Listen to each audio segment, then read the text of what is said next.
अंग्रेजी वर्ष 2024 में इस बार लीप वर्ष का संयोग बन रहा है। यह वर्ष 365 दिनों के बजाय 366 दिनों का होगा। फरवरी 28 दिनों का होता है, लेकिन लीप वर्ष में फरवरी 29 दिनों का रहेगा। इस महीने सप्ताह के 7 वारों में से 6 वार 4-4 बार पड़ रहे हैं। केवल गुरुवार 5 बार पड़ेगा। प्रत्येक वर्ष के पहले महीने में मकर संक्रांति पर्व 14 जनवरी को मनाया जाता है। इस साल लीप वर्ष के संयोग में सूर्य 15 जनवरी को मकर राशि में प्रवेश कर रहे हैं, इसलिए मकर संक्रांति 15 जनवरी को मनाएंगे। ऐसे में सूर्यास्त के बाद राशि परिवर्तन करने से इस साल मकर संक्रांति का पुण्य काल 15 जनवरी को रहेगा। इस वर्ष मकर संक्रांति अश्व पर बैठकर आएंगी, यानी उनका वाहन अश्व और उपवाहन सिंह होगा। मकर संक्रांति के आगमन के साथ ही 1 माह का खरमास भी समाप्त हो जाएगा। सूर्य का मकर राशि में प्रवेश 14 जनवरी की रात्रि 2:42 से हो रहा है। उदया काल को महत्व दिए जाने के 15 जनवरी को सूर्य के उदय होने पर मकर संक्रांति मनाना शुभ होगा। पौष माह के शुक्ल पक्ष की चतुर्थी तिथि शतभिषा नक्षत्र होने से सुबह से ही पुण्य काल प्रारंभ हो जाएगा। इस साल मकर संक्रांति पौष माह के शुक्ल पक्ष की पंचमी तिथि 15 जनवरी को रवि योग शतभिषा नक्षत्र में मनाई जाएगी। इस दिन वारयान योग पूरे दिन रहेगा।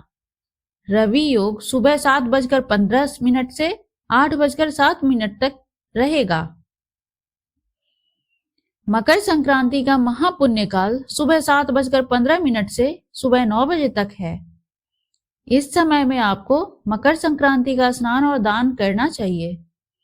उस दिन महापुण्य काल 1 घंटा 45 मिनट तक है।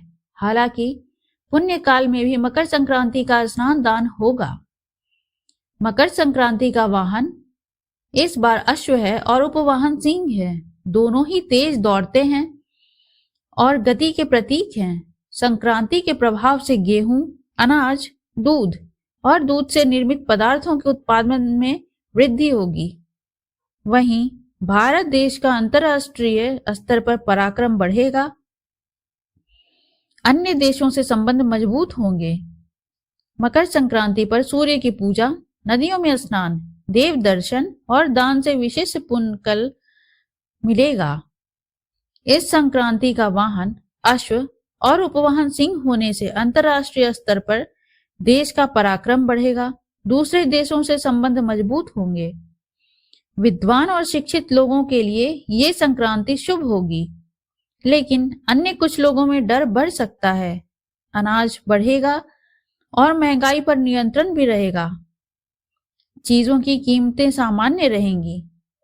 मकर संक्रांति पर सूर्य धनु राशि से मकर राशि में प्रवेश करता है। सूर्य का मकर राशि में प्रवेश करना बहुत शुभ माना जाता है।